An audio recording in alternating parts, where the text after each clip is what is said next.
días. Buenos días. Ánimo. Con el nuevo horario. No cantó el gallo. Y se nos hizo tarde. Pero aquí estamos. Estamos iniciando la semana. Vamos bien. Eso es lo que puedo comentar. Está en marcha el gobierno, está bien la economía, estamos manteniendo equilibrios macroeconómicos, ya se está terminando de ajustar el mecanismo para que no aumente en términos reales el precio de las gasolinas, del diésel, del gas, de la luz. También hay buenas noticias en cuanto a la apreciación del peso o no depreciación de nuestra moneda. Está abajo la inflación, hay confianza en el consumidor. Y como lo mencionaba yo, hoy les van a dar información sobre este tema. Está bien la recaudación, los contribuyentes están cumpliendo con su deber de participar, no están viendo que son impuestos, sino contribuciones. Y saben que ahora lo que están aportando, lo que contribuyen, se usa bien y el dinero no va a parar a unas cuantas manos, no hay corrupción tolerada en el gobierno y esto creo yo que es un buen ambiente en general. Entonces, van bien las cosas, se están aplicando los programas de bienestar, se va avanzando, cada vez se dispersan más fondos para que lleguen los apoyos de manera directa a los beneficiarios. Eso es lo que puedo comentarles. Ayer estuvimos en la inauguración del Tianguis Turístico de México, que se llevó a cabo en Acapulco, muchos participantes, es una actividad económica importante, está creciendo el turismo, hay datos de que están entrando más divisas por turismo que en meses anteriores o en el mismo periodo del año pasado. Si se compara solo enero, ayer se habló de que hay un incremento del 5% en entrada de divisas en turismo. Vamos bien. Hoy voy a enviar el nombre de los consejeros de Pemex que van a ocupar vacantes. Va a proponerse al Senado a Edmundo Sánchez Aguilar, a Juan José Paullada y a José Eduardo Beltrán Hernández. Son las tres propuestas para consejeros de Pemex. Ya lo de la CRE ya se atendió, ya están en funciones, ya se reunieron, ya están trabajando. Quiere decir que ya hay mayoría en esa institución, en ese consejo, Y lo mismo en el caso de Pemex, vamos a presentar el día de hoy estas propuestas al Senado de la República. Eso es en general, y estoy a las órdenes de ustedes.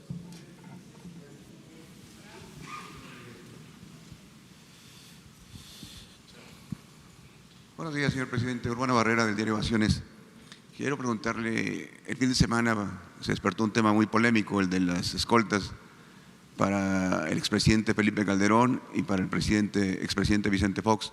La pregunta es, la primera, ¿por qué decidió usted esperar 2 meses para comentar lo de la solicitud del presidente Felipe Calderón para que le pusiera escolta, luego de que él teme por el trabajo que hizo en contra del crimen organizado?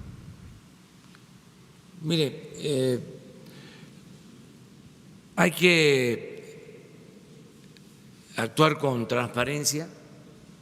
Siempre he dicho que esa es la regla de oro de la democracia, no ocultar las cosas, pero también hay que cuidar, no afectar la dignidad de las personas, de cualquier persona, no ofender y pasar la línea, la frontera de lo que ya tiene que ver con la dignidad. Entonces, cuando se presentan casos así, es de mal gusto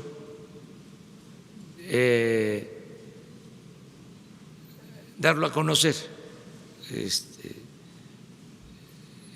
Es ofensivo porque pues es una situación delicada, íntima. Decir, tengo preocupación porque me tocó en el desempeño de mi función enfrentar a la delincuencia organizada y me siento desprotegido. Entonces, salir a decir que se solicita protección por eso en ese momento y que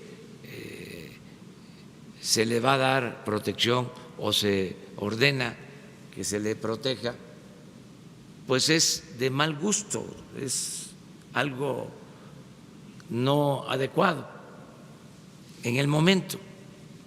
Pasa el tiempo, como se presenta una situación parecida con lo del expresidente Fox, pues me da ya la oportunidad de decir, también hay esta situación.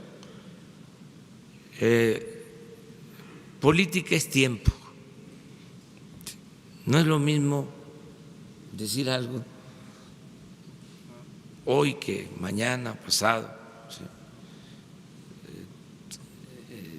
Tiene una connotación distinta. Entonces, por eso lo reservé, se atendió, y ahora lo mismo con lo del expresidente Fox. Nada más que quiero decir con toda claridad de que no se trata de lo mismo de antes, porque sí hay diferencias. Anteriormente se incluía en el presupuesto la partida para los expresidentes. Ya eso no existe.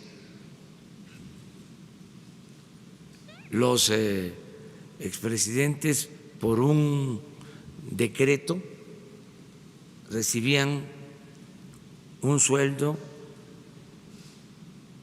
equivalente a lo que ganaba un secretario de Estado, pero además tenían asignado personal militar y también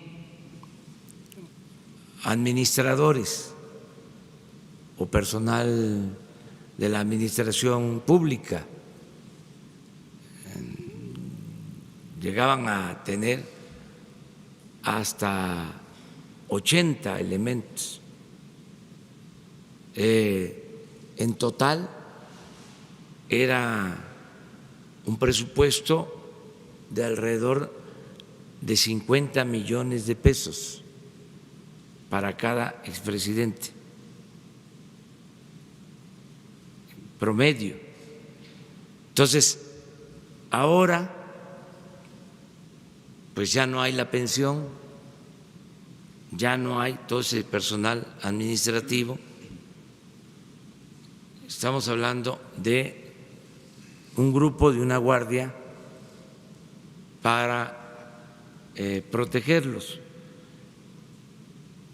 Yo desearía que se protegiera así a todo el pueblo. Es más, por eso es la Guardia Nacional, para proteger a todo el pueblo, porque es mi responsabilidad que no le pase nada a los mexicanos, que cuidemos la vida, que cuidemos los bienes de todos los mexicanos. Es la responsabilidad del presidente, es la responsabilidad del representante del Estado, y por eso todos los días estamos garantizando que no haya robos, que no haya secuestros, que no haya homicidios. Ese es mi trabajo y soy responsable. En este caso es algo especial que yo creo que la gente comprende, genera polémica desde luego, pero tengo que tomar decisiones. También la política es optar entre inconvenientes. Pues son alrededor de 8 elementos del Ejército.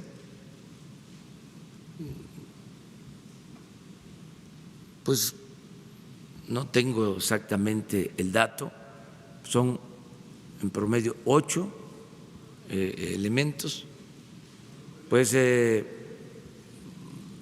va a costar menos del 10% de lo que costaba, sí, pero mucho menos.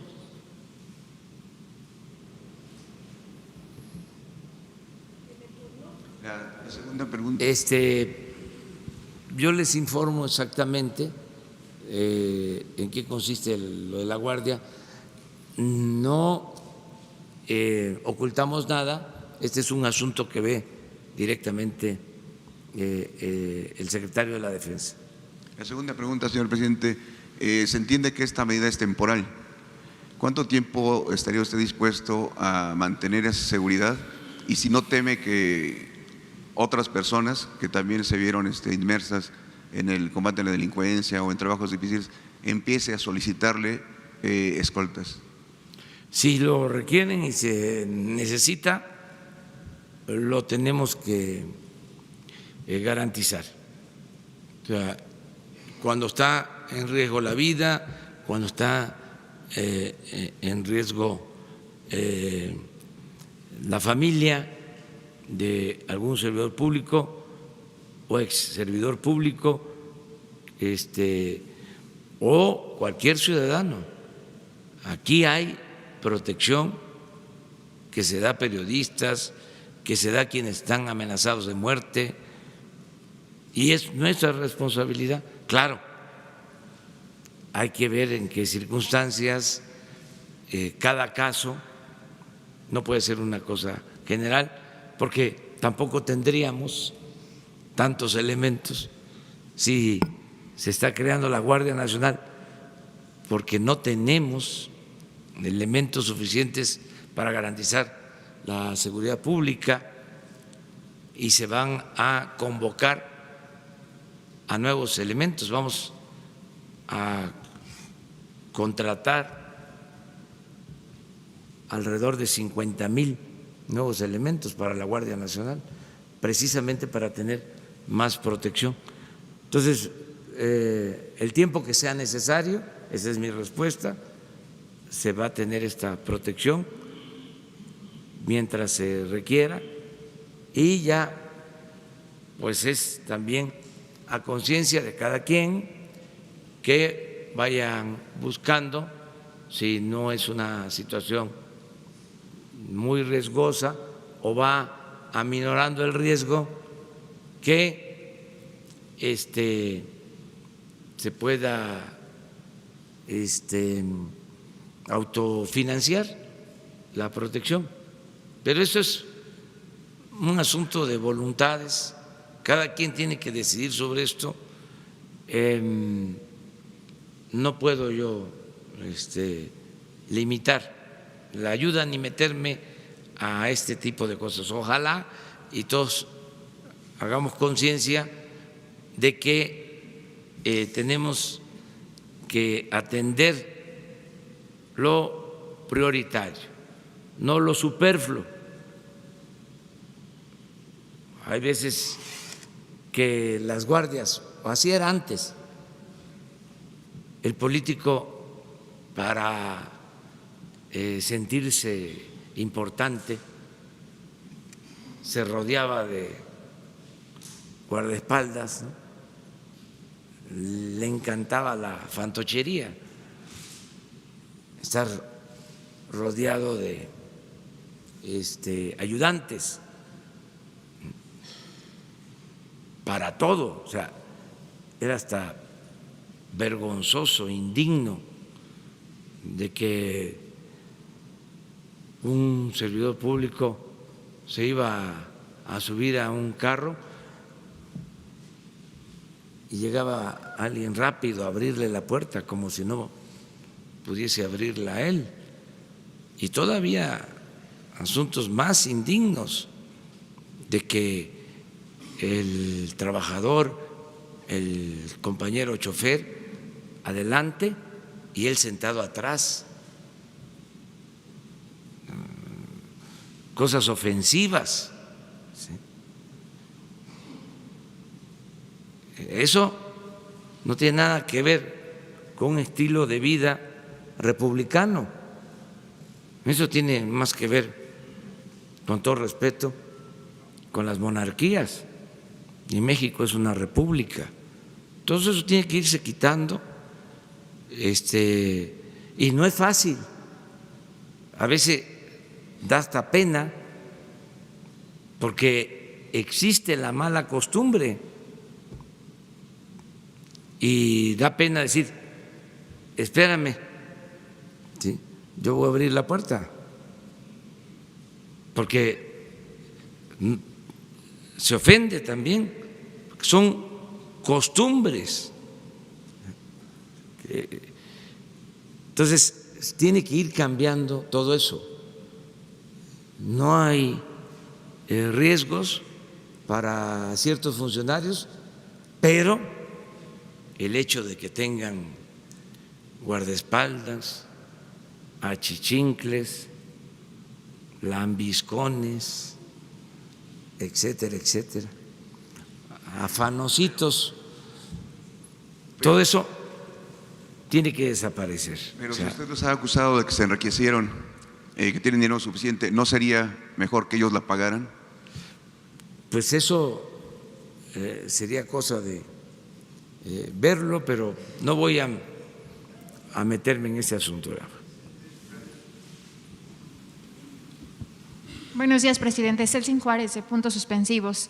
Este sábado el presidente Maduro pidió la mediación de varios presidentes, incluido usted, para el conflicto con Estados Unidos. ¿Se volverá a activar el mecanismo de Montevideo para calmar esta situación? ¿Usted está dispuesto a dialogar, a participar en este diálogo que pide el presidente Maduro? Nosotros hemos propuesto que las partes se sienten a dialogar, que eso es lo mejor. El buscar una salida pacífica en el conflicto de Venezuela. Está en los criterios de política exterior de nuestro país la solución pacífica de las controversias. Y estamos dispuestos a ayudar a que se dé el diálogo. México tiene las puertas abiertas para que se busque una vía pacífica en la solución del conflicto de Venezuela, como siempre lo ha hecho México. Es parte de su tradición en política exterior. Solo que se necesita del acuerdo de las partes. En este caso, tiene que haber también la aceptación de el grupo opositor. Las dos partes tienen que solicitarlo, pedirlo, y nosotros ayudamos. Hemos hablado de que hay en México muy buenos diplomáticos. Incluso se habló de la intermediación de diplomáticos como Bernardo Sepúlveda y otros. Y sería conveniente que se pensara que existe esta posibilidad de abrir un diálogo en México para buscar una salida pacífica al conflicto de Venezuela. Yo recuerdo que aquí en nuestro país se firmaron los acuerdos de paz de El Salvador y aquí han habido encuentros para buscar salidas negociadas, políticas, pacíficas, no violentas en conflictos. En eso participamos. Lo demás es apegarnos también a los principios constitucionales de no intervención y autodeterminación de los pueblos, pero sí ayudar en la posibilidad de resolver este conflicto por la vía pacífica. Gracias, presidente.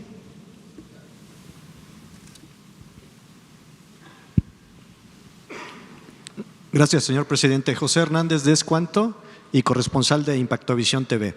Para preguntarle qué información tiene sobre el problema que hay en Matamoros. Según cifras de la Canacintra, hay una pérdida de $300 millones y 6.500 empleos ya se perdieron.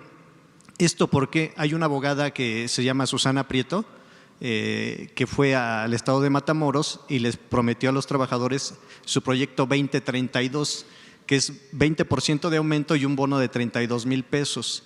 Y está cerrando empresas de forma ilegal para conseguir este bono.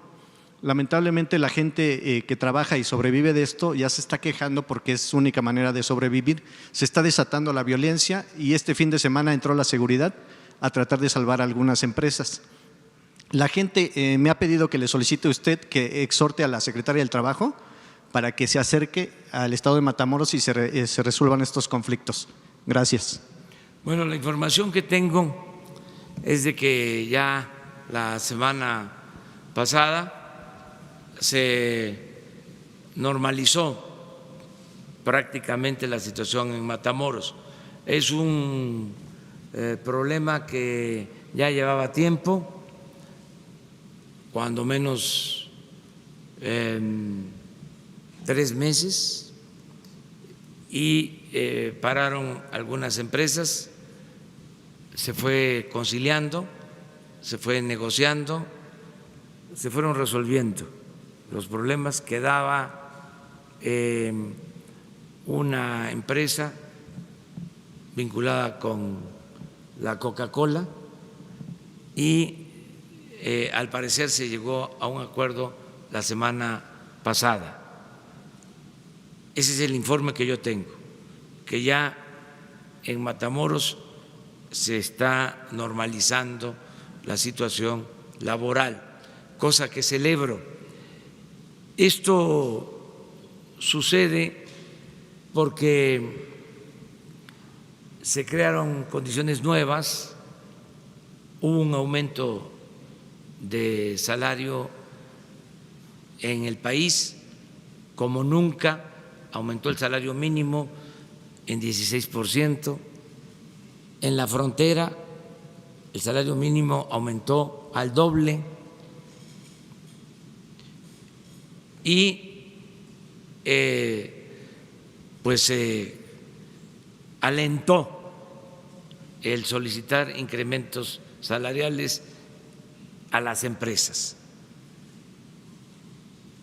Nosotros consideramos que es justo, necesario el aumento al salario, porque era insoportable ya la situación en cuanto a lo raquítico, lo limitado, lo insuficiente del salario, en particular del salario mínimo.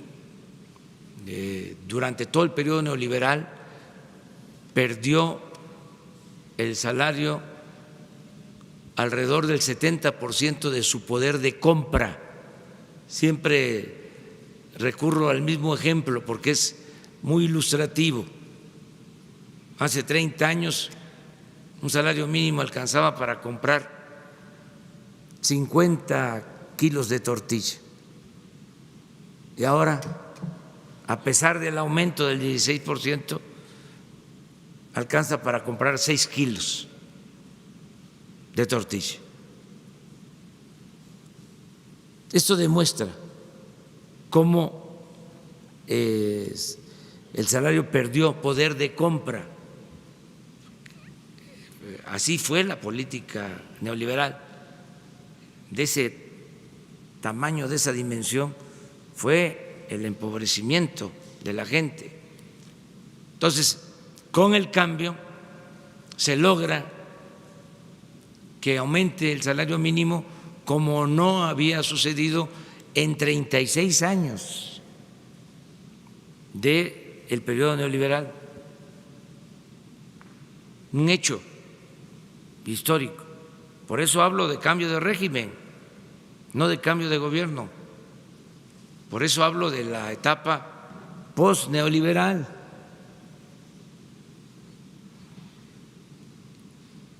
Y esto pues alentó, repito, a que muchos sindicatos y dirigentes plantearan aumentos salariales en las negociaciones de los contratos con las empresas. El llamado que hice y sigo haciendo es de que no se puede recuperar lo perdido de la noche a la mañana. Es un proceso ascendente, pero tiene que ser poco a poco, porque tenemos que cuidar a las empresas. No se puede exigir más de la capacidad económica de las empresas.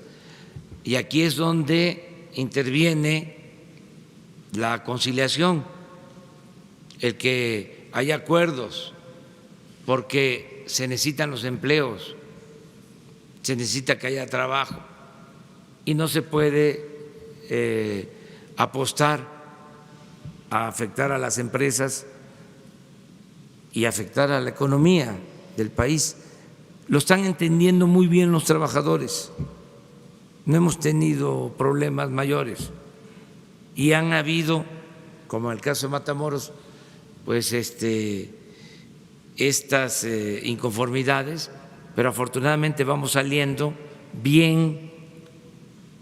Es parte de los ajustes, de los reacomodos que se están dando por los cambios que se están llevando a cabo en el país.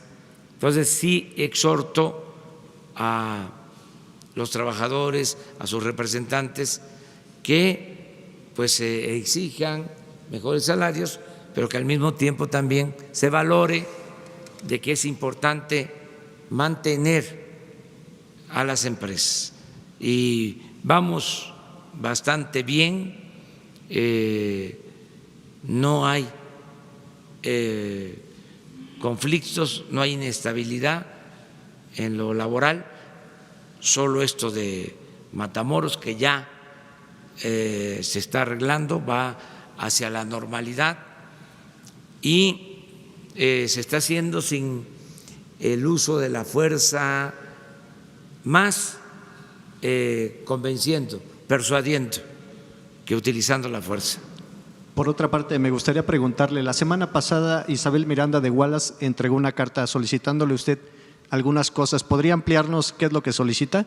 Si presupuesto para su fundación, reabrir el caso de su hijo o en este caso seguridad, como lo están haciendo los expresidentes. Gracias. Sí, vi una carta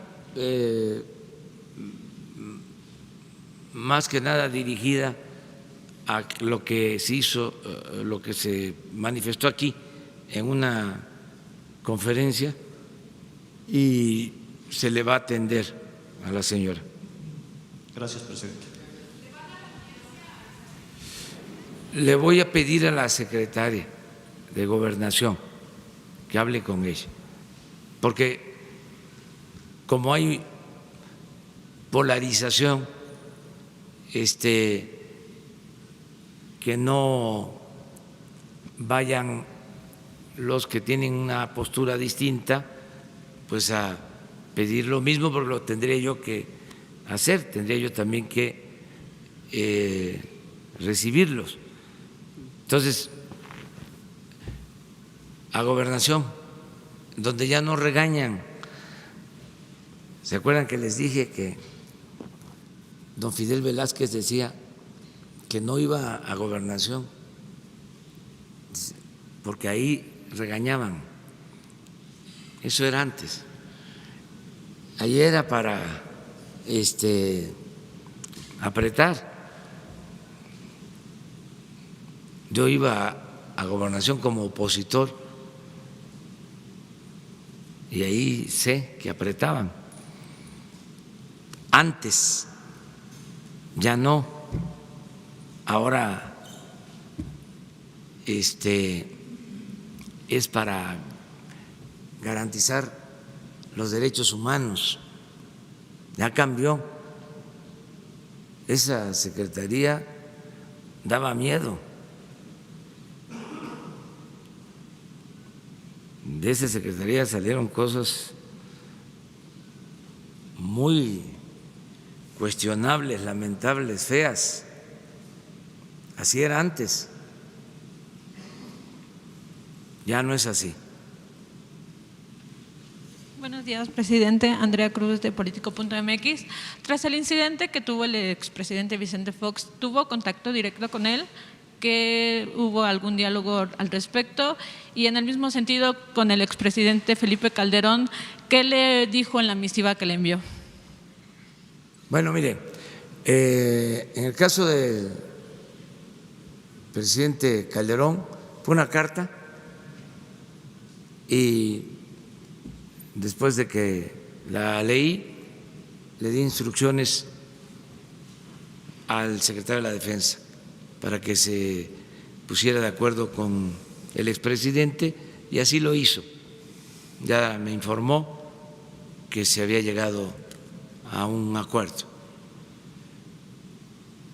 Lo del presidente Fox fue lo mismo, pero ahí no me envió ninguna carta, fue un mensaje en redes sociales, un Twitter. Entonces, que leí donde hablaba de que habían intentado ingresar a su rancho y que corría riesgo él, su familia, y que me responsabilizaba de lo que les sucediera. Entonces, casi al instante le hablé por teléfono al secretario de la Defensa, le instruí sobre lo mismo, que se actuara igual que como se había hecho con el expresidente Calderón, y ya di a conocer la atención en mi Twitter.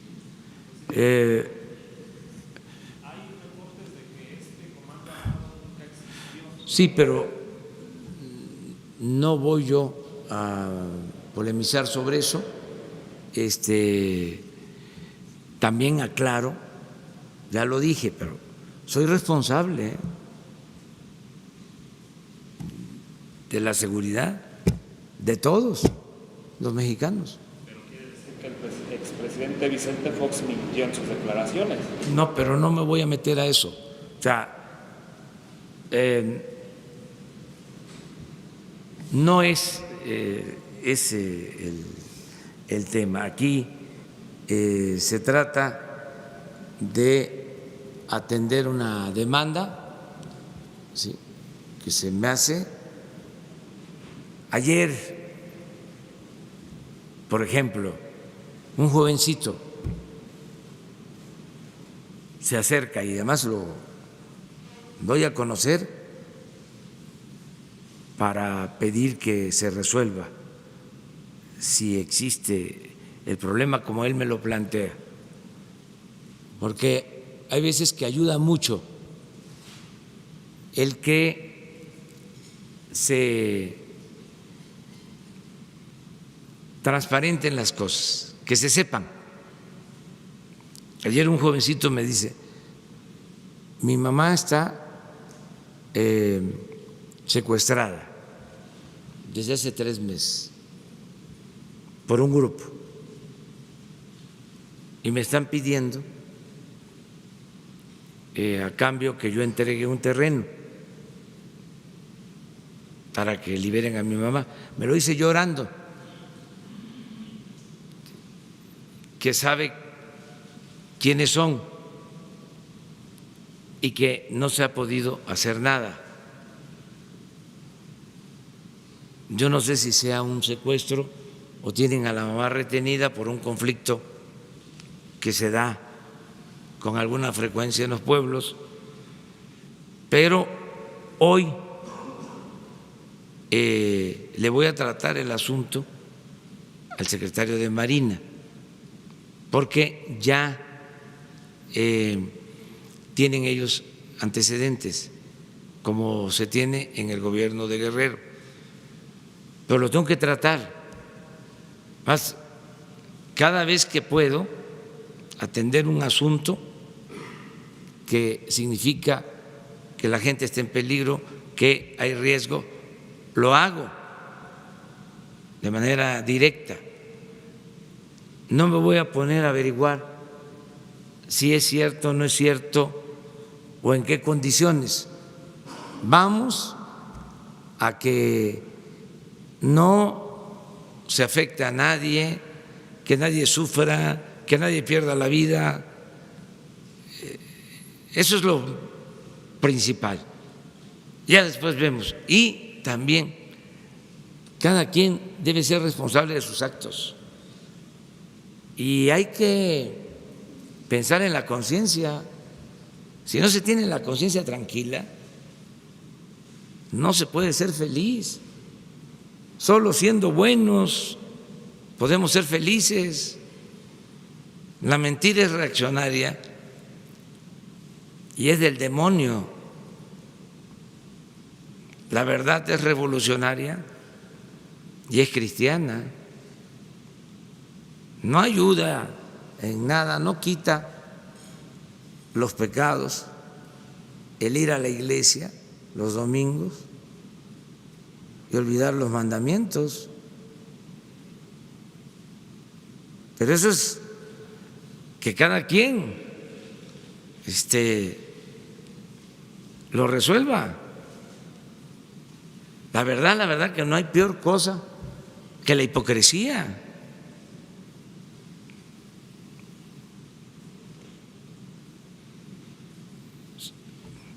Ya que andamos en esto, los sepulcros blanqueados, eso es lo peor que puede haber. Pero el cambio es que todos nos portemos bien, poner por delante la honestidad, no solo como forma de gobierno, sino como forma de vida. Ese es el cambio, esa es la 4T. Presidente, una segunda pregunta, por favor. ¿Qué nos puede decir sobre las declaraciones que hizo el Baster Gordillo sobre la reforma educativa que actualmente se discute en San Lázaro, sobre que es una reformita y que no es lo que esperaban los maestros? Pues está en su derecho de manifestarse. Yo quiero dejar de manifiesto de que se va a cancelar la mal llamada reforma educativa, se va a abrogar. Y no quiero, así lo digo con toda claridad, que utilicen de excusa algunos dirigentes el que se queden pendientes para sacar provecho, para sacar raja, porque ahí andan viendo si incumplimos, se andan frotando las manos para que puedan decir, son iguales, es lo mismo, o para que tengan motivos y puedan seguir en sus actividades, que dicho sea de paso, son legítimas. El que sean dirigentes, todo el mundo tiene derecho a eso, pero aquí vamos a aclarar todo. La instrucción que tiene el secretario de Educación es que no quede nada de la mal llamada reforma educativa. Primero, por justicia, porque fue indebido lo que hicieron. Aplicar una política ordenada desde el extranjero para desprestigiar al magisterio, que no tiene nada que ver con mejorar la calidad de la enseñanza. Primero eso, que fue algo impuesto que en vez de ayudar perjudicó. Por eso hay que cancelarla. Pero también hay que cancelarla para que no haya pretextos, que no haya excusas, porque ahora hasta los que aplaudieron la aprobación de la mal llamada reforma educativa están muy radicales, hasta los que solaparon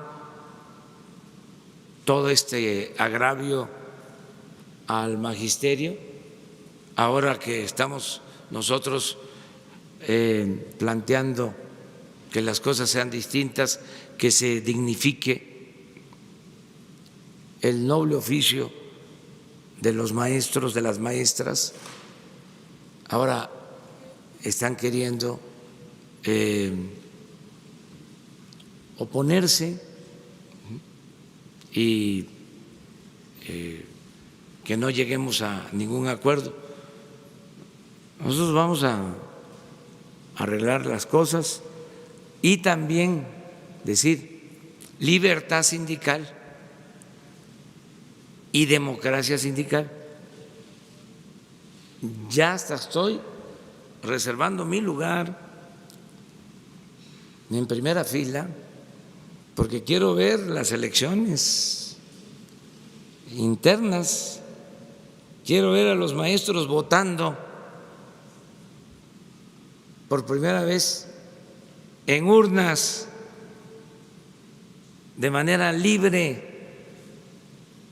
y en secreto, sin acarreos, sin amenazas, con democracia.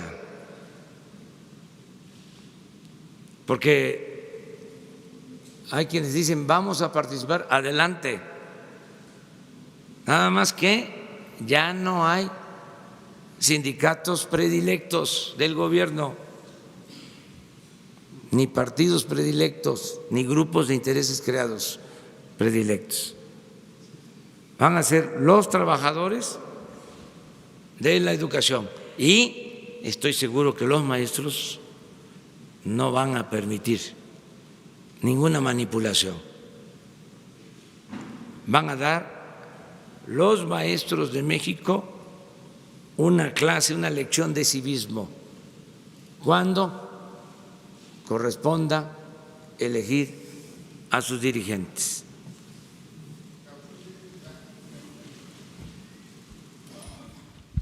Buenos días, presidente. Alberto Rodríguez, de SDP Noticias. Sobre este tema de la protección a expresidentes, hay una versión que circuló este fin de semana sobre que Enrique Peña Nieto tiene a su cargo a 20 elementos de las Fuerzas Armadas. No sé si nos pudiera explicar exactamente cuál es la situación con Peña Nieto. Y por otro lado, le quiero preguntar, desde la semana pasada usted anunció que va a haber una gran campaña para alejar a los jóvenes de las drogas. Le quiero preguntar si esto va a venir acompañado también con medidas para legalizar el cannabis o incluso otras drogas que se usan de manera lúdica entre la población. Gracias. Sí, mire, la protección solo es para el caso de los expresidentes Calderón y Fox. No ha solicitado protección el expresidente Peña ni ningún otro expresidente. Acerca de la campaña para jóvenes, desde luego, va a ser una campaña muy importante en medios. Vamos a ocupar los tiempos oficiales, incluso se van a adquirir tiempos en radio y televisión, espacios en periódicos, y vamos a convocar también a que de manera voluntaria nos ayuden los medios, como siempre. Cuando se trata de estas campañas, siempre los medios de información ayudan. Y va a ser por periódico, por radio, televisión, las benditas redes sociales, una campaña, les diría, como nunca se ha visto, dirigida a los jóvenes. Pero aun cuando sea como será una campaña creativa, que va a llegar profundo, no sería suficiente si no damos opciones a los jóvenes, alternativas. Es decir, no tomes este camino porque te conduce al sufrimiento, porque te destruye. Pero hay este otro camino, o varios caminos. Abrir esas opciones, esas alternativas, esos nuevos caminos, ¿sí?, para los jóvenes es también fundamental, diría lo más importante. Es decir, puede ser feliz con el estudio, sin tener que padecer, porque no vas a ser marginado, no vas a ser excluido, vas a tener oportunidad de estudio. Pero entonces el Poder Ejecutivo no va a impulsar medidas para legalizar algunas drogas como la marihuana. Es también parte de lo que se tiene que atender, no descartar esa posibilidad. Todo, o sea, no es una campaña solo de medios, ¿sí?, de propaganda, como se conocía antes a lo que ahora se llama publicidad. Los cambios que han habido, antes lo que se conoce ahora como publicidad era propaganda. Bueno, pero no solo es eso, es atender las causas, el fondo. O sea, ¿por qué los jóvenes optan por las drogas? ¿Por qué no se tienen otras opciones? ¿Por qué no se abren otras opciones? Entonces se está analizando cuáles son esas opciones, cómo dar oportunidades a los jóvenes para tomar el camino del bien. Entonces, estamos analizando eso, mucho en lo preventivo. Nos lo están pidiendo los padres, que atendamos esto, los jóvenes, es una preocupación. Bueno, en lo preventivo. Y si ya hay adicción, ¿sí?, ver qué tratamiento se le tiene que dar, desde un enfoque médico, ¿sí?, de recuperación, de readaptación, de salud. Y ahí es donde tenemos que valorar lo de la legalización o no, depende de lo que más convenga, de ciertas drogas. Lo que nos preocupa muchísimo, bueno, todas las drogas son dañinas, pero hay ahora drogas muy dañinas, destructivas, ¿sí?, y desgraciadamente está creciendo el consumo de ese tipo de droga. Entonces tenemos que presentar algo muy bien hecho, ya se está trabajando en el diagnóstico y vamos con esta campaña a fondo para apoyar a los jóvenes, para atender a los jóvenes, nunca más darle la espalda a los jóvenes.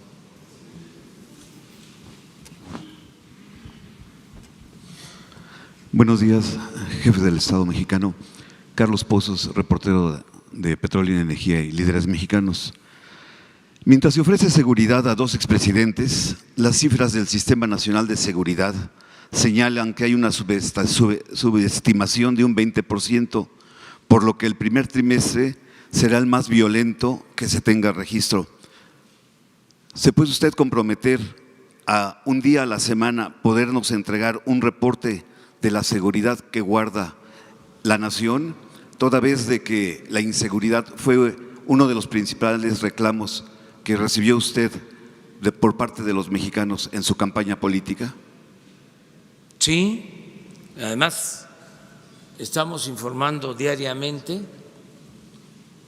y lo vamos a seguir haciendo, y en efecto es una asignatura pendiente, pero vamos avanzando en la disminución de delitos,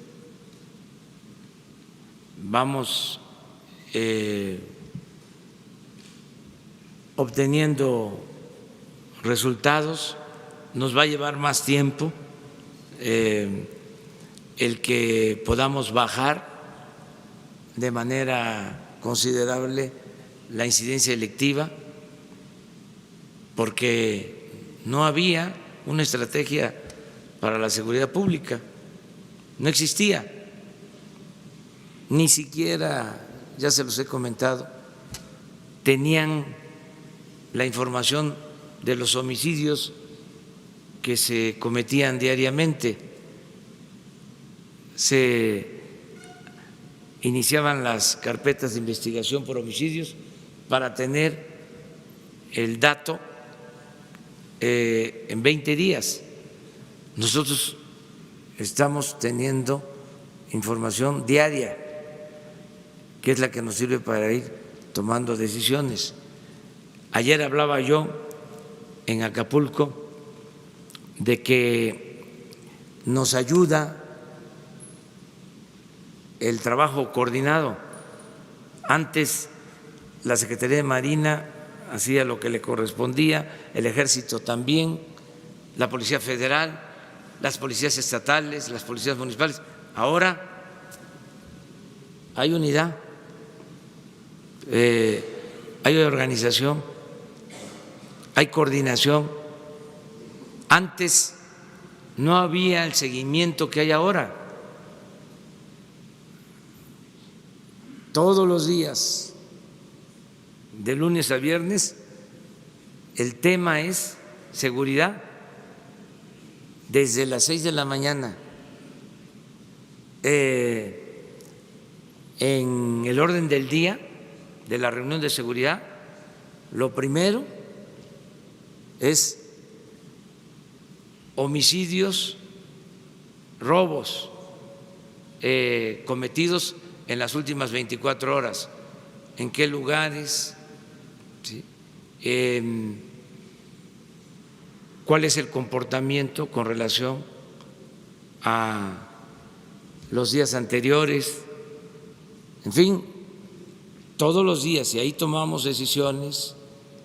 ¿Y se puede Entonces, comprometer en un día que nos dé el lunes o sí, viernes? sí, un día ya lo hemos hecho, pero en un día les informamos de todo el trimestre para que tengan la información de lo que está sucediendo realmente en esta materia, y creo que vamos a poder garantizar la paz y la tranquilidad a pesar de los pesares.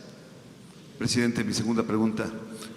¿Restaurará usted el desfile conmemorativo del día 1 de mayo con motivo del trabajo, y usted estaría al frente del balcón presidencial en este magno evento? Vamos a verlo. Esto tiene que ver más con la organización de los trabajadores. Este es un día que surge luego de una represión a los trabajadores, y son los propios trabajadores los que inician esta protesta, y se establece el día 1 para pedir justicia laboral. Es un asunto de los trabajadores, que los trabajadores se manifiesten demandando sus derechos. Nosotros lo que estamos pensando es reafirmar mucho fechas que tienen que ver con las 3 transformaciones que han habido en la historia de nuestro país. Por ejemplo, la independencia. Esa es una fecha que tenemos que conmemorar, y ver qué características tendría el grito del día 15 y el 16, el desfile, bajo qué condiciones, qué características, en qué sentido se le daría, pero sí vamos a conmemorar esa fecha. O sea, el 15 por la noche, por nuestra independencia, y al día siguiente, el día 16. Y desde luego el 20 de noviembre, que lo desaparecieron, se convirtió en puente. No querían nada ya con la revolución. Entonces nosotros sí vamos a atender esa fecha. Nos importa mucho el 20 de noviembre. A propósito, vamos el miércoles a Morelos, vamos a Cuernavaca a hacer un acto porque es el centenario del asesinato de Emiliano Zapata, y vamos a estar ahí. Es una reunión, un encuentro, un homenaje donde participa todo el gobierno de la República ese día. Y este año se decidió que fuese el año de Emiliano Zapata Salazar. Entonces, sí, la historia la vamos a estar recordando siempre. Ahora que se suscitó la polémica, ya saben cuál, fue muy importante eso, el que se ventiló, se recordó, se puso sobre la mesa el tema. Y les hablaba yo de que me gustó mucho el texto, la declaración de Matos, del arqueólogo, uno de los mejores arqueólogos. No lo digo porque se haya expresado así, sino porque pues fue el encargado de los trabajos de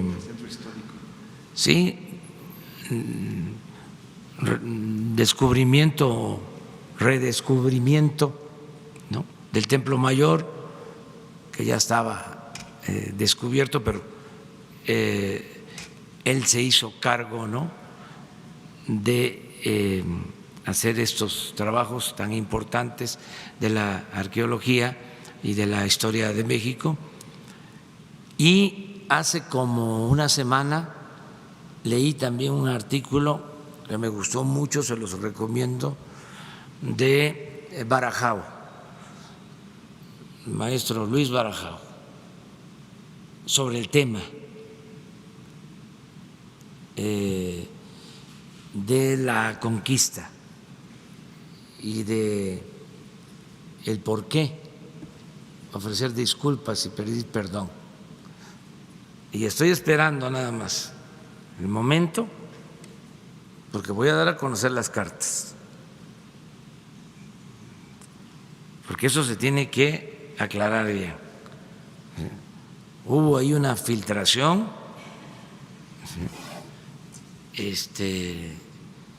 indebida, no adecuada, no correcta, no solo es del periódico, sino de los que filtraron, ¿sí?,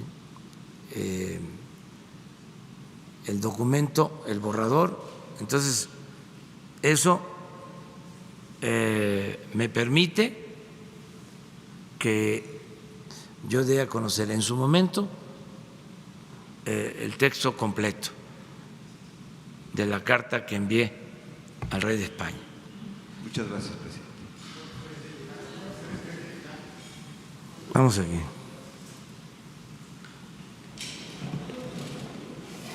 Gracias, presidente. Buenos días. Daniel Blancas, de Crónica. Usted se ha referido al fondo minero en los últimos días. Estuvimos haciendo una revisión de lo que recibieron los estados, los municipios y las obras que reportaron, hay al menos una diferencia de 1.500 millones de pesos entre lo que se le reportó a la SEDATU de obras y lo que se les dio a los estados. Usted ha bosquejado que este dinero se utilizará en algunos programas sociales, en específico las tandas.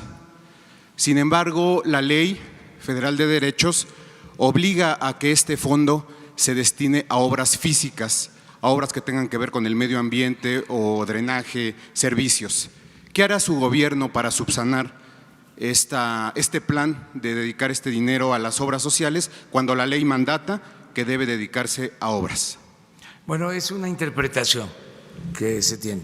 Yo sostengo que sí es posible que el dinero de los derechos que se cobran por la extracción del mineral se regresen con créditos sin intereses a la gente y que se vaya formando un fondo revolvente para mejorar la actividad económica y sobre todo que se personalice el apoyo, que le llegue a los que viven en las zonas mineras. Eso es lo que yo planteo. Porque el entregarlo como se hacía no es garantía de que se beneficie la gente. Se queda el dinero en el camino. Esto ha llevado a una controversia. El gobierno de Chihuahua y gobiernos municipales presentaron una controversia en contra de la decisión que tomamos de entregar los créditos de manera directa. Va a resolver el Poder Judicial. Estamos esperando sobre esa decisión. Entonces, va a ser el Poder Judicial el que resuelva sobre este asunto. Pero la ley, presidente, la ley es muy clara. La Ley Federal de Derechos dice que estos fondos deben utilizarse en obras públicas, no en programas sociales. Se habla de obras públicas y se habla también de programas en la legislación y está en la ley del presupuesto de este año. Es un asunto de interpretación de cómo entregar los fondos. Nosotros queremos hacer esto también por lo mismo, porque queremos que le llegue el apoyo a la gente. Sentimos que no les llega el apoyo. Es más, ya lo dije aquí y lo repito, la gente ni siquiera estaba enterada de que existían estos fondos. Me refiero a los pueblos mineros, porque Hacienda cobraba el derecho, se entregaba a los estados y a los gobiernos municipales y no llegaba al beneficiario. Repito aquí lo que me dice la gente, lo que me dicen mis asesores, que son millones. El pueblo tiene un instinto certero. Se molestan mucho los intelectuales conservadores cuando hablo de que el pueblo es sabio, pero es cierto. Me dicen, no nos mande el dinero a través del gobierno o a través de intermediarios. Entregue lo que nos corresponde de manera directa, porque se lo roban,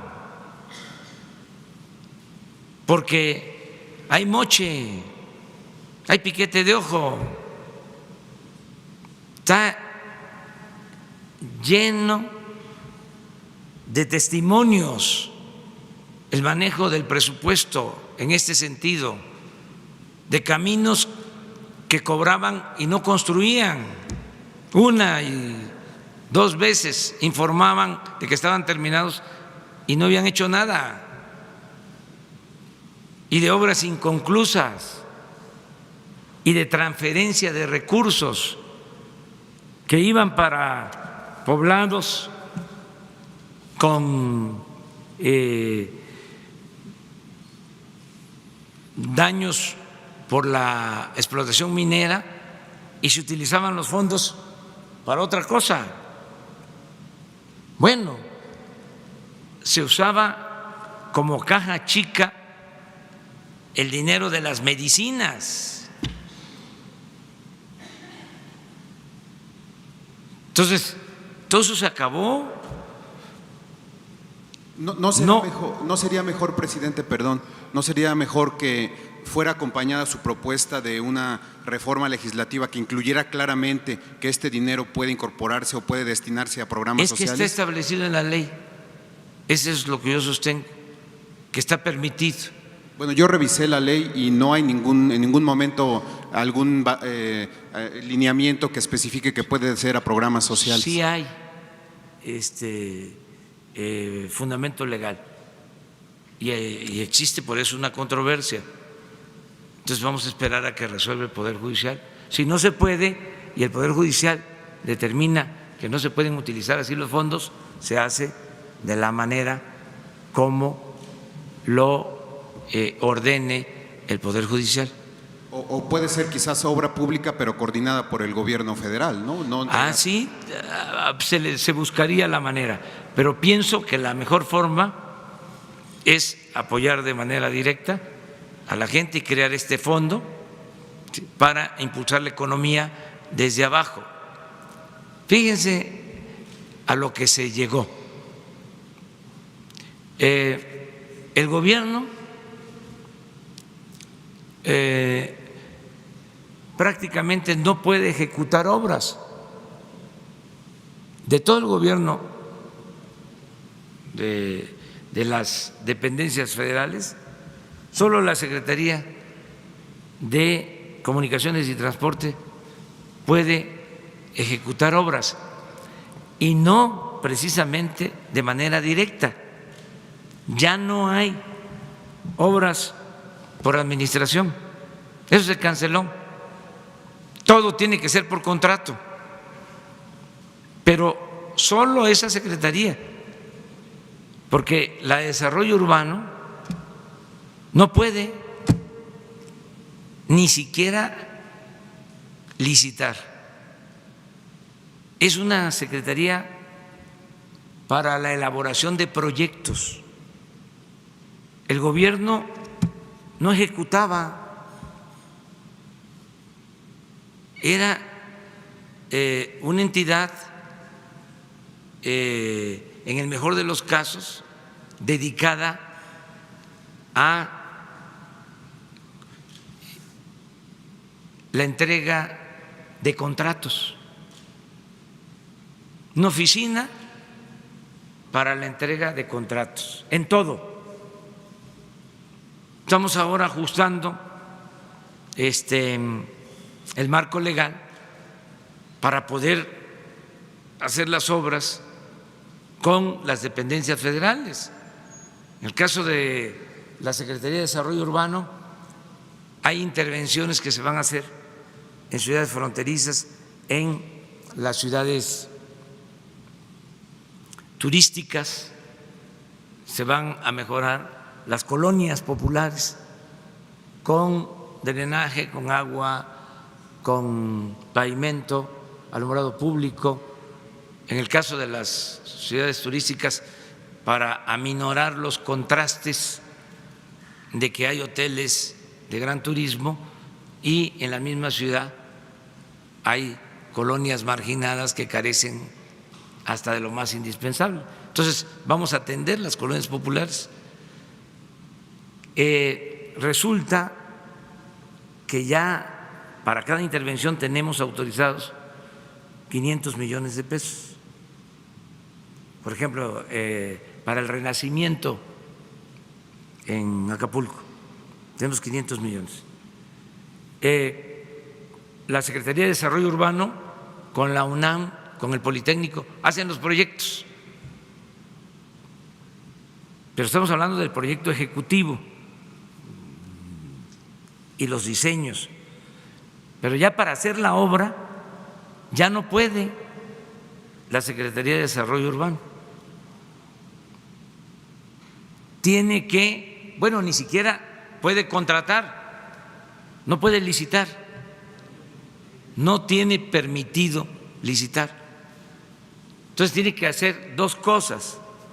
Una, transferir los fondos a la Secretaría de Comunicaciones para que esta Secretaría convoque a hacer las obras, siendo la Secretaría de Desarrollo Urbano. No puede. O entregar los fondos a los gobiernos estatales o municipales. Entonces, aquí viene de nuevo el asunto. ¿Qué se hace? ¿Con la Secretaría de Comunicaciones y Transportes o se entregan los fondos a los estados y a los municipios? ¿Cómo garantizar que realmente se hagan las obras? Entonces, en eso estamos. Entonces, lo ideal es que esa secretaría que hace el proyecto ejecutivo pueda pues hacerse cargo de la ejecución. Pero es bueno lo que planteas, es un tema que está por resolverse. Sería conveniente que Jesús te entregue cuál es nuestra argumentación. ¿Sí? Pudiéramos tener opción a platicar con quienes están defendiendo nuestro punto de vista en lo jurídico. Que es la Consejería Jurídica, ¿no? Sí, la Consejería Jurídica. Ok, y el otro tema, presidente, tiene que ver con la venta de medicamentos. Se ha referido aquí a esta empresa que monopolizó con más del 35% los medicamentos en el ISSSTE, en el IMSS. Esa empresa es Fármacos Especializados y su dueño es Francisco Pérez Fayat, de una familia muy poderosa en el ramo farmacéutico, Pérez Fayat. Sin embargo, revisamos el perfil de este empresario dueño de esta empresa que monopolizó la venta de medicamentos y nos enteramos o corroboramos que fue quien organizó, este empresario, los foros de salud durante la transición de su gobierno para crear los lineamientos en los que se iba a basar la Secretaría de Salud para este nuevo gobierno. La pregunta concreta es, ¿por qué este empresario que fue el que monopolizó la venta de medicamentos, fue el que organizó o el coordinador de los foros de transición para las políticas de salud de su gobierno? ¿Hay influencia de este empresario en las políticas de salud de su gobierno? No, ninguna influencia. Se pudo haber colado porque son como la humedad, pero no existe influyentismo. Tan es así que para las nuevas licitaciones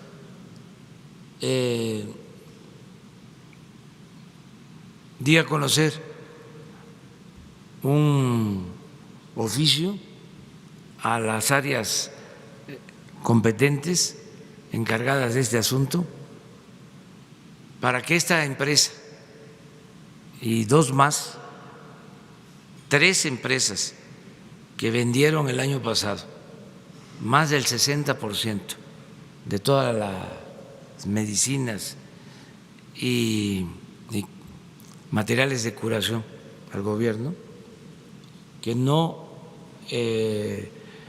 pudiesen en el marco de la ley participar en nuevas licitaciones hasta que no se aclarara si no hubo influyentismo y corrupción en la venta de medicamentos el año pasado. Esto está por escrito.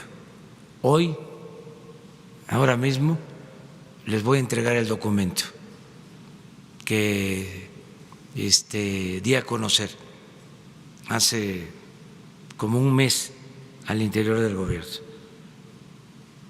Pero bueno, tampoco puedo acusar a nadie sin tener prueba. Solo es una medida preventiva,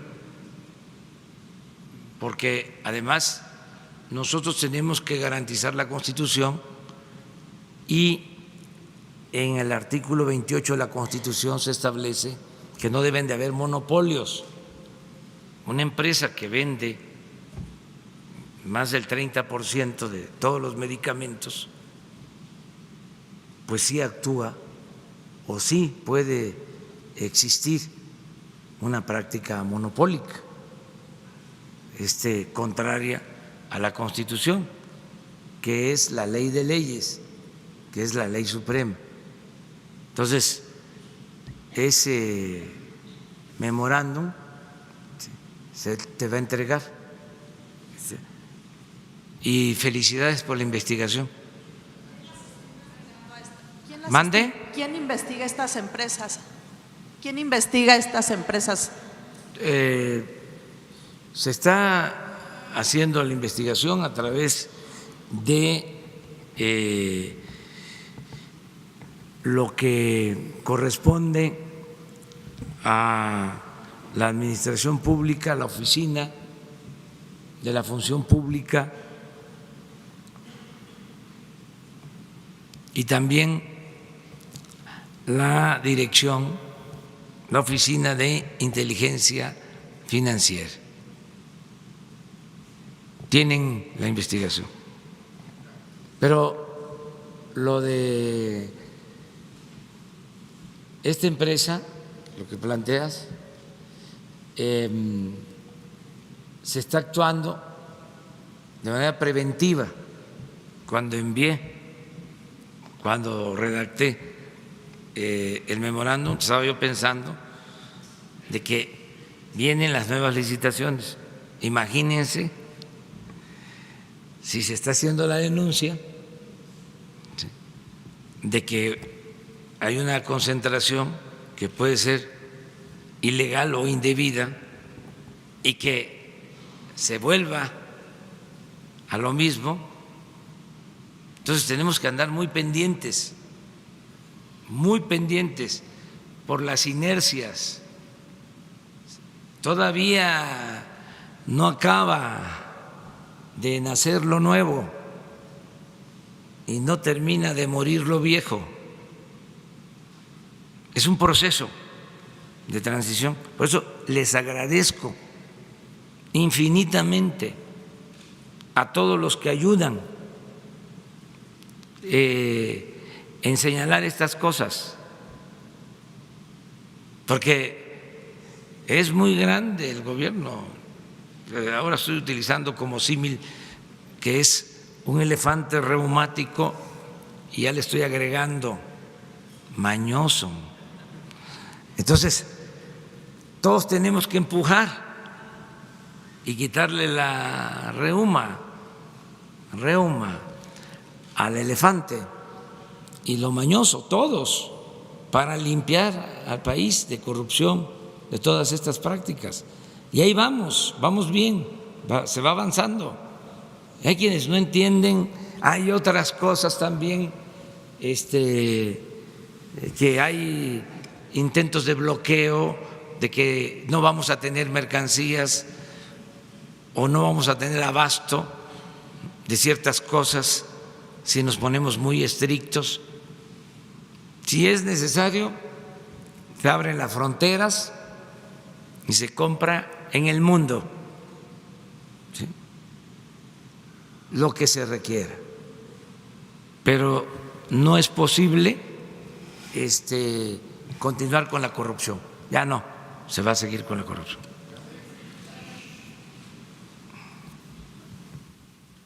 Presidente, Roberto Cruz, de Impacto Diario, Revista y TV. regresando al tema de la reforma educativa, creo que el Congreso y Esteban Moctezuma la tienen más difícil. El viernes pasado concluyó la tercera reunión privada entre la SEP y la CENTE sin acuerdo, es decir, ya el asunto se prolonga aproximadamente 3 semanas solo con la CENTE. Ahora, a partir de que aparece desde ayer la maestra Gordillo, es otra fuerza más que se suma a este asunto de la reforma educativa. ¿Cómo conciliará el gobierno federal por parte de la SEP? Y quizá nos pueda dar una opinión de cómo podría ser el Congreso, ahora que son dos fuerzas diferentes, porque independientemente de lo que haya dicho la maestra, bueno, pues la reforma educativa, la nueva, tendría que tener participación de estas dos fuerzas. Sí, pero se va a llegar a un acuerdo, es cuestión de diálogo. Y el compromiso que tenemos es cancelar la mal llamada reforma educativa. Cancelar para mí es sinónimo de abrogar, de abolir, de quitar. Aun cuando existan ahora dos fuerzas diferentes, sí, que pues están exigiendo cada una su parte, sí, dentro de… pero nosotros nos dirigimos a los maestros. Pueden haber intereses de las direcciones, además legítimos, pero yo quiero quedar bien, quiero cumplirle al Magisterio Nacional. Voy a cumplir mi palabra. Entonces, eso es lo que se va a hacer. Si se llega por el camino del diálogo a un acuerdo, extraordinario. Si no, voy a proponer la cancelación. Voy a cuidar bien de cómo estaba antes la política educativa, de la reforma que llevaron a cabo, la mal llamada reforma educativa, y les voy a dejar las cosas como estaban, es decir, cómo funcionan los amparos, nada más que retroactivo, es decir, que se quede tal cual. Entonces, no sé si de esa manera habrían protestas, creo que no. Hay un tema que adelanto, si no vamos nosotros a estar de acuerdo, el manejo de la nómina, porque no queremos que haya corrupción, no queremos que haya aviadores, porque vamos hacia la federalización de la educación. Ahora en Michoacán lo planteé y es de sentido común, de juicio práctico. Aquí en la Ciudad de México la educación está federalizada y no hay problema. No hay problema en las escuelas, hay concordia entre padres de familia, maestros, no deja de haber diferencias en todos lados, bueno, hasta en nuestras familias nos peleamos, pero no hay problemas mayores, ¿sí? Y no hay problemas tampoco en lo laboral. En cambio, en los estados, por una serie de circunstancias, no solo por mal manejo del presupuesto, sino también porque ha ido creciendo la demanda y los estados no tienen los recursos suficientes o no se les han transferido los recursos suficientes, pero también por la utilización de recursos que se destinan a la educación a otros propósitos y una serie de elementos. Bueno, para poner orden, lo que se requiere es tener una nómina confiable, Claro. saber en dónde están los maestros, cuál es su escuela, si existen. Entonces, ese tema sí vamos a cuidar que esté en buenas manos. Lo otro, miren, por ejemplo, lo de la capacitación que utilizaron para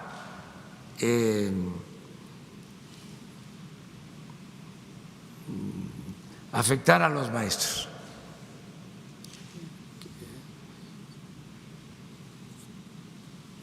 Existen las normales. Si fortalecemos las normales, vamos a tener buenos maestros. Pero se dedicaron a cerrar normales, a desprestigiar a las normales.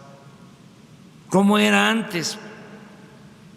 Pues los maestros salían de las normales y bien preparados, y podrían salir mejor preparados con las normales. Se va a reabrir la de Hidalgo, ¿no? Se va a abrir la del Meche y otras normales, y sin embargo en el esquema neoliberal, en la política neoliberal, la concepción neoliberal era: no se requieren las normales, cualquier profesional puede dar clases.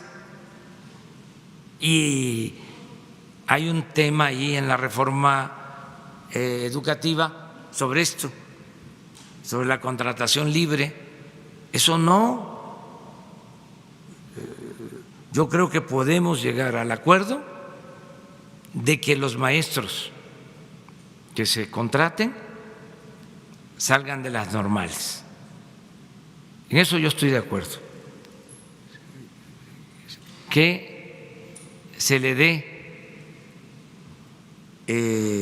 prioridad a las normales, porque han hecho tanto daño en este periodo neoliberal a la educación pública que ya no hay maestros, o mejor dicho, no hay estudiantes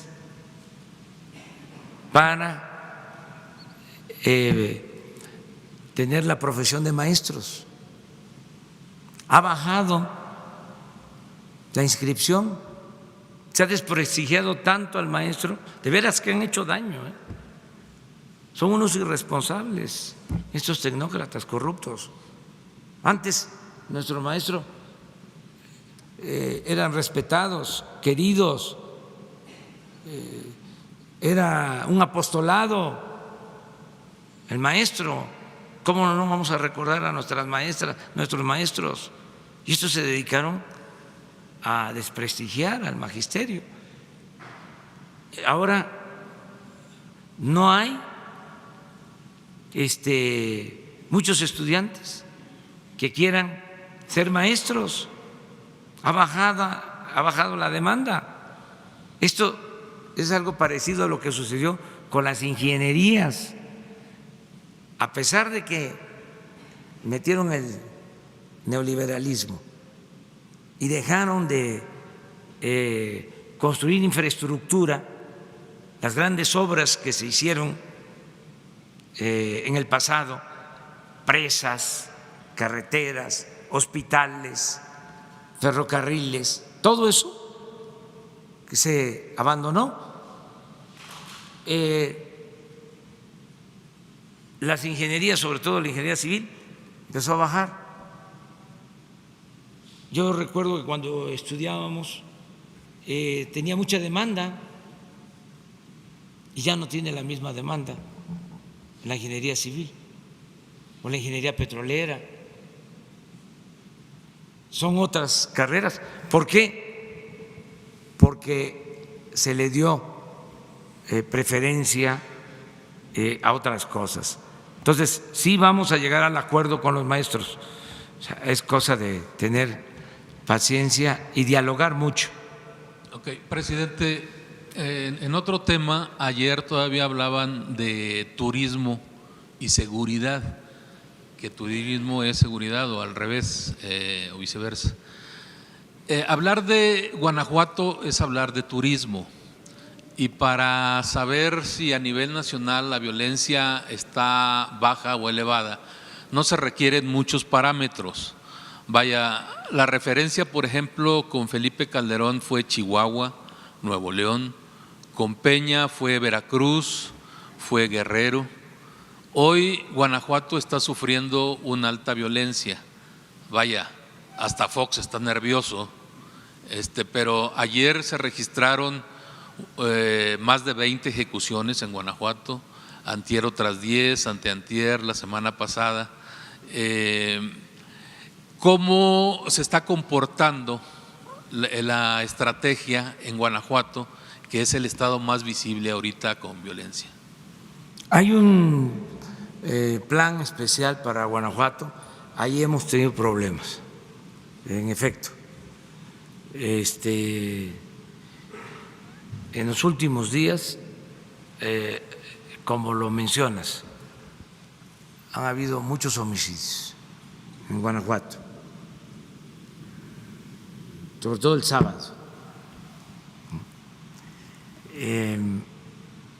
Y estamos trabajando en eso. Hay una coordinación del gobierno del Estado y el gobierno federal, en particular con la Secretaría de Marina, pero se arraigó mucho ahí el problema de la violencia, se toleró por mucho tiempo y sí está haciendo crisis, pero estamos ya atendiendo este tema. O sea, es correcta tu apreciación. Uno de los estados donde tenemos más dificultad es Guanajuato, pero ya estamos trabajando en eso. Eso es lo que le puedo decir a la gente de Guanajuato, que no solo estamos preocupados, estamos ocupados y estamos atendiendo, ¿sí?, el problema. Hubo mucha desatención en esta entidad, pero se está trabajando y se está haciendo en coordinación con el gobierno del Estado. Aquí no pueden haber diferencias partidistas, tenemos todos que sumar esfuerzos, ya lo estamos haciendo. Me tengo que ir, pero mañana vamos a tener más tiempo. Muchas gracias.